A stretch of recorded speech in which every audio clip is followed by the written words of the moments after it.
नमस्कार बच्चों, कैसे हैं आप सभी। आशा है कि अच्छे ही होंगे। और इस वीडियो में हम करेंगे अपना प्रश्न संख्या 3, 4 और 5। ठीक है बच्चों।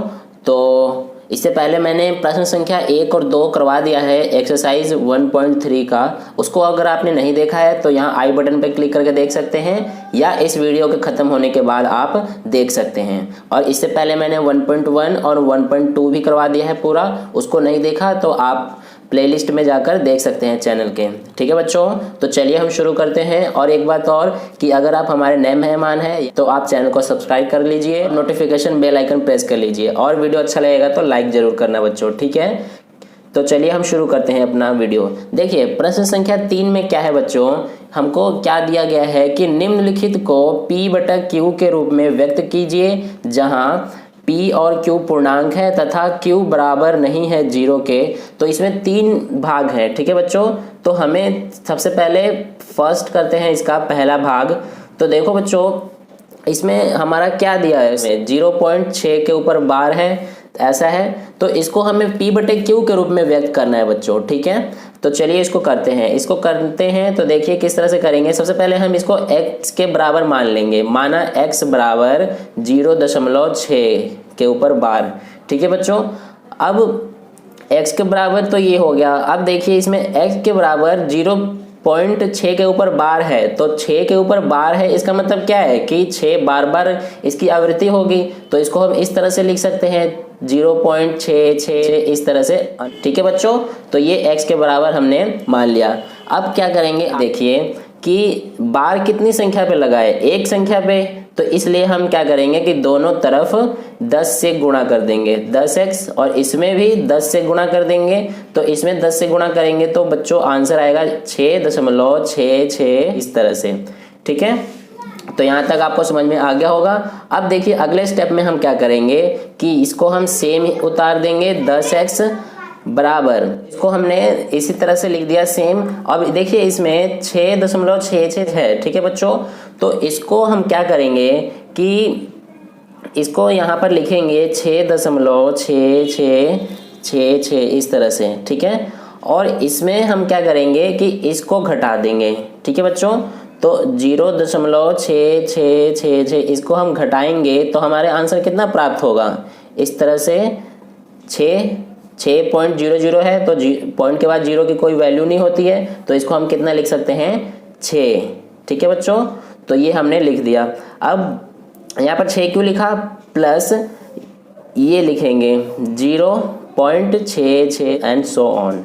ठीक है, इसको हमने इस तरह से क्यों लिखा है, क्योंकि ये 6.6 ये जो है संख्या ये इन दोनों के बराबर होगी, क्योंकि इसमें से हमने इसको घटाया तो ये प्राप्त हुआ। तो इन दोनों के बराबर ये संख्या है, इसलिए हमने इसकी जगह पर इन दोनों को लिखा है। ठीक है बच्चों, अब क्या करेंगे अगले स्टेप में, देखिए कि 10x को सेम लिखेंगे, और 10x को सेम, फिर 6 को 6 लिखेंगे, प्लस इस 0.666 एंड सो ऑन को हमने क्या माना है, x के बराबर माना है। तो इसलिए इसकी जगह पर हम x लिख देंगे। अब आगे देखिए अगले स्टेप में कि 10x प्लस x है यहाँ पर, तो बराबर के इस साइड आएगा तो -x हो जाएगा। अब इधर क्या बचा, 6। तो 10x में से 1x घटेगा तो कितना बचेगा, 9x बराबर 6। तो यहाँ से x का मान निकालेंगे तो x के बराबर कितना आ जाएगा, ये 6, ये इधर गुणा में है 9 तो इधर आके भाग में हो जाएगा। तो ये देखिए 3 के पहाड़ से कटेगा, 3 दूना 6 और 3 तिया 9। तो x बराबर कितना आ गया बच्चों, यहाँ पर 2/3। ठीक है बच्चों, या फिर इसको हम इस तरह से भी लिख सकते हैं 0.6 के ऊपर बार बराबर 2/3। यही हमारा आंसर हो जाएगा। ठीक है बच्चों, आशा है कि आपको समझ में आ गया होगा अच्छे से। अगर समझ में आ गया है तो लाइक ज़रूर करें। अब बढ़ते हैं हम अपने दूसरे पार्ट की तरफ। तो देखिए बच्चों, दूसरा भाग करते हैं इसका। उसमें हमें क्या दिया हुआ है, 0.4 और 7 के ऊपर बार है। इसमें ध्यान देना कि दोनों संख्याओं पर बार नहीं लगा है, सिर्फ 7 के ऊपर बार लगा है, यानी कि 7 बार बार इसकी आवृत्ति होगी। तो देखिए इसको भी हम इसी तरह से करेंगे पहले भाग की तरह। सबसे पहले मानेंगे x के बराबर, इसको माना x बराबर 0.4 और 7 के ऊपर बार। ठीक है बच्चों। अब x बराबर क्या, इसको हम किस तरह से लिख सकते हैं, ऐसे भी लिख सकते हैं 0.47777 और अनंत तक। ठीक है बच्चों, तो ये हमने कर लिया। अब देखिए इसमें भी हम 10 से ही गुणा करेंगे। क्यों 10 से करेंगे, क्योंकि एक संख्या के ऊपर ही बार लगा है, जितनी संख्या के ऊपर बार लगता है उतने से ही हम गुणा करते हैं। अगर 2 संख्याओं के ऊपर बार लगेगा तो 100 से गुणा, 3 संख्याओं के ऊपर बार लगेगा तो 1000 से गुणा, इस तरह से। तो यहाँ पर इस साइड 10 से गुणा करेंगे तो 10x हो गया, और इस साइड अगर 10 से गुणा करेंगे तो ये हो जाएगा 4.77 एंड सो ऑन। ठीक है बच्चों, तो ये हमने कर दिया। अब देखिए 10x को सेम लिखेंगे। अब यहाँ पे 4.777 को हम क्या करेंगे कि इसको यहाँ पर लिखेंगे 4.7777 और इसमें से हम इसको घटा देंगे 0.477 को। ठीक है बच्चों, तो कितना प्राप्त होगा हमें आंसर, 7 में से 7 जीरो, यहाँ पर 7 में से 4 3 और ये 4, तो 4.3 ये हमें आंसर यहाँ पे प्राप्त हो जाएगा। तो यहाँ पर लिख देंगे 4.3 प्लस ये लिखेंगे 0.477 इस तरह से, क्योंकि ये दोनों किसके बराबर होंगे, इसके बराबर, तो इसलिए हमने ऐसे लिखा है। अब देखिए बच्चों अगले स्टेप में क्या करेंगे कि 10x को सेम लिखेंगे। अब ये 4.3 प्लस ये देखिए 0.4777 को हमने क्या माना है, x माना है, तो इसलिए इसकी जगह पर हम x लिख देंगे। ठीक है बच्चों, यहाँ तक समझ में आ गया होगा। अब देखिए कि 10x यहाँ पे प्लस x है तो यहाँ आके माइनस x हो जाएगा, तो यहाँ पर क्या बचा, अब 4.3 बचा सिर्फ, तो ये हो गया। अब देखिए 10x में से 1x घटा देंगे तो कितना बचेगा, 9x, तो ये हमने लिख दिया। अब देखिए यहाँ पर कि 4.3 बचा। अब x का मान निकालेंगे तो x बराबर क्या होगा, 4.3/9। ठीक है बच्चों, अब आगे देखिए कि x बराबर कितना हो जाएगा, 4.3 है तो ऊपर दशमलव हटाएंगे तो नीचे 0 आ जाएगा, तो यहाँ पर हम इस तरह से लिखेंगे 43/90। ठीक है बच्चों, तो यही हो जाएगा 43/90, ये कटेगा नहीं तो इसको ऐसे छोड़ देंगे, तो हमारा आंसर ये हो जाएगा। क्या था क्वेश्चन, 0.47 के ऊपर बार बराबर कितना आ गया हमारा, 43/90। इसको हमने p/q के रूप में व्यक्त कर दिया, तो ये हमारा आंसर हो गया। ठीक है बच्चों, आशा है कि आपको ये समझ में आ गया होगा। अब चलिए करते हैं हम अपना इसका तीसरा भाग। तो देखो बच्चों तीसरा भाग में क्या है कि हमको क्वेश्चन में कितना दिया हुआ है, 0.001 और उसके ऊपर बार। यहाँ पर आप देखना कि तीनों ही संख्याओं के ऊपर बार है, यानी कि यहाँ पर कितने से गुणा करना पड़ेगा हमें, 1000 से। ठीक है बच्चों, तो यहाँ पर हम मान लेंगे x बराबर कितना, 0.001 के ऊपर बार, तो x बराबर कितना हो जाएगा, इसको कैसे लिख सकते हैं हम, 0.001 और इस तरह से। ठीक है बच्चों, तो ये हमने कर दिया। अब देखिए अगले स्टेप में क्या करेंगे कि दोनों साइड गुणा करेंगे। कितने से गुणा होगा, कितनी संख्याओं के ऊपर बार लगा है, 3, तो यानी कि 1000 से, तो 1000 से गुणा कर दिया तो 1000x हो गया, और इधर 1000 से गुणा कर देंगे तो कितना आ जाएगा, 1.001 और सो ऑन। ठीक है बच्चों, अब देखिए अगले स्टेप में क्या करेंगे कि इसको तो सेम लिखेंगे 1000x और बराबर, इसमें देखिए इसमें से इसको घटाएंगे तो हमें आंसर प्राप्त होगा 1 प्लस 0.001 एंड सो ऑन। ठीक है बच्चों, ये आपको समझ में आ गया होगा। तो ये और ये किसके बराबर होंगे, इसके बराबर। ठीक है, तो यहाँ पर हमने ये कर दिया। अब आगे स्टेप में देखिए कि 1000x प्लस 1000x बराबर 1 प्लस इस संख्या को हमने क्या माना है, x के बराबर माना है, तो इसलिए यहाँ पर लिख देंगे x।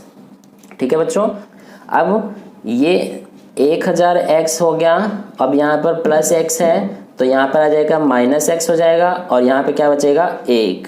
ठीक है, तो 1000x में से 1x घटाएंगे तो क्या बचेगा बच्चों, 999x और बराबर 1। अब x का मान निकालेंगे तो कितना आ जाएगा, x का मान x बराबर 1/999। ठीक है, तो ये हो गया। अब ये किसके बराबर होगा, 0.01 के ऊपर बार बराबर कितना आ जाएगा बच्चों, 1/999। यही हमारा आंसर हो जाएगा। ठीक है बच्चों, तो यहाँ तक आपको समझ में आ गया होगा। अब करते हैं हम अपना इसका चौथा प्रश्न। चौथा प्रश्न में हमसे क्या कहा गया है कि ये भी तीसरे प्रश्न की ही तरह है। इसमें 0.9999 एंड सो ऑन को P/Q के रूप में व्यक्त कीजिए। क्या आप अपने उत्तर से आश्चर्यचकित हैं? अपने अध्यापक और कक्षा के सहयोगियों के साथ उत्तर की सार्थकता पर चर्चा कीजिए।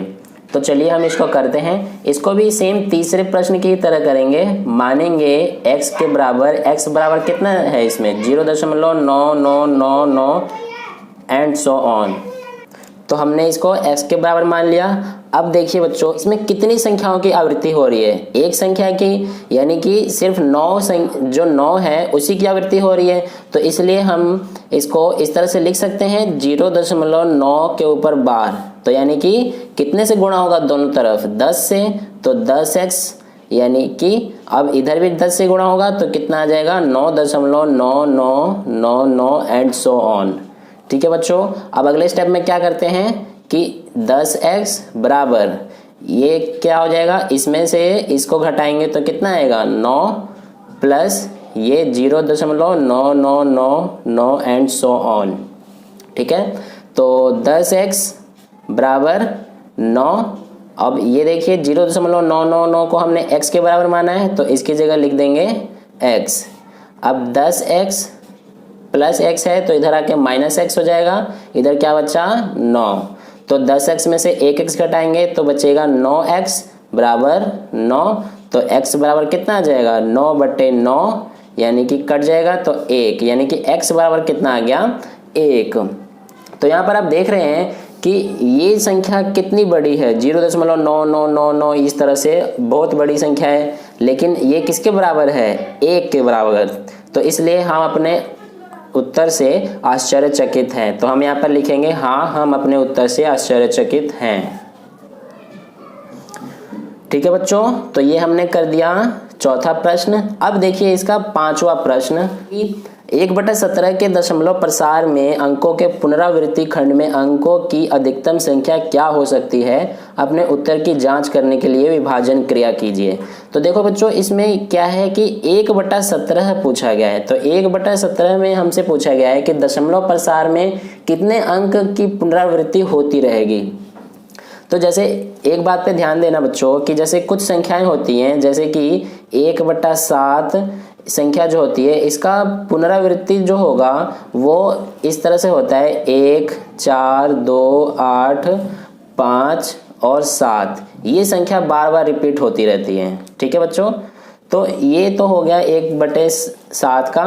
तो देखिए इसमें कितनी संख्याओं की पुनरावृत्ति हो रही है, 1, 2, 3, 4, 5, 6, यानी कि 7 में से 1 माइनस तो 6। इसी तरह से कुछ संख्याएं और होती है, जैसे कि 1/17, 1/17 में से क्या है, इसको भी सेम है, 17 में से 1 माइनस करेंगे 16, यानी कि 16 अंकों की पुनरावृत्ति होती रहेगी। इसी तरह से कुछ और संख्या होती है, जैसे कि 1/19, 1/19 हो गया, 1/23 हो गया। ये कुछ संख्याएं होती हैं, तो इनकी पुनरावृत्ति 19 माइनस 1 यानी कि 18 संख्याओं की पुनरावृत्ति होती रहेगी। इसमें 23 माइनस 1 22 संख्याओं की पुनरावृत्ति होती रहेगी। तो ये कुछ ऐसी संख्याएं होती हैं। तो इसलिए 1/17 में ऐसी कितनी संख्याएं होंगी जिनकी पुनरावृत्ति होती रहेगी, तो वो 16 संख्याएं होंगी। 17 माइनस 1 16। तो यहाँ पर हम इस बात को लिख देंगे कि 1/17 के दशमलव प्रसार में अंकों की पुनरावृत्ति खंडों में अंकों की अधिकतम संख्या 17 माइनस 1 बराबर 16 हो सकती है। ठीक है बच्चों, तो ये हमने लिख दिया। अब हमसे पूछा गया क्वेश्चन में कि इसका विभाजन क्रिया करके इसका जांच कीजिए। तो देखिए बच्चों, इसमें हमको 17 से 1 में विभाजन क्रिया करना है। तो एक में विभाजन क्रिया कर देंगे, आप कर देना, इतना भाग तो आपको आता होगा तो इसलिए आप इसको कर लेना। इसमें इस तरह से करते जाएंगे और इसका जो भागफल प्राप्त होगा आपको वो मैं बता देता हूँ, 0.88823529411764 ये 16 अंकों की संख्या आपको प्राप्त होगी। इस तरह से आप करते जाएंगे तो, और लास्ट में यहाँ पर शेषफल 1 बचेगा तो इस यहाँ तक आप छोड़ देना। ठीक है, तो ये हो जाएगा आपका। तो बच्चों ये आपका किस प्रकार का दशमलव प्रसार हो जाएगा, ये अनावसानी आवृत्ति हो जाएगी। अनावसानी आवृत्ति को हम अशांत आवृत्ति भी कहते हैं, दोनों का मतलब सेम ही होता है। ठीक है बच्चों, तो कैसा लगा बच्चों मेरा यह प्रयास आपको समझाने का। आशा है कि आपको अच्छा लगा होगा। अच्छा लगा तो ज़रूर लाइक करें और अपने दोस्तों के साथ भी इस वीडियो को शेयर करें, और आप चैनल पर नए हैं तो सब्सक्राइब कर लें।